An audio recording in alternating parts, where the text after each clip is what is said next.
যা গরম পড়েছে বন্ধুরা, এই দেখো আমি কাতলা মাছ নিয়ে নিয়েছি আর কাতলা মাছগুলোকে ভাজছি। দেখো কাতলা মাছের ঝোলটা এই গরমে কি দিয়ে খাবো? ঝিঙে আলু আর বেগুন দিয়ে। ঝিঙে আলু আর বেগুনের পাতলা ঝোল এই গরমে সবচেয়ে বেস্ট।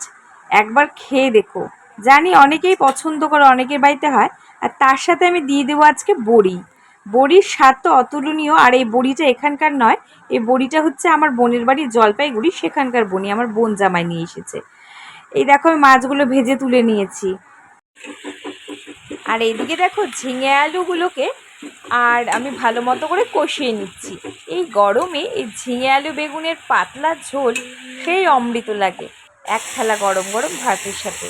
আর এইদিকে আমার সবজিগুলো সব কষানো হয়ে গেছে। আমি দিয়ে দিলাম জল। জলটা একটু বেশি পরিমাণে দিলাম, কারণ ঝোলটা আমার একটু পাতলাই বানাবো। আর এদিকে ভেজে রাখা কাতল মাছগুলোকে ঝোলের মধ্যে দিয়ে দিলাম। আর সাথে দিয়ে দিলাম ভেজে রাখা বড়িগুলোকেও। বড়িগুলোকে দিয়ে আর মাছটা দিয়ে একটু খানিকক্ষণ সময় আমাদেরকে একটু ফুটিয়ে নিতে হবে।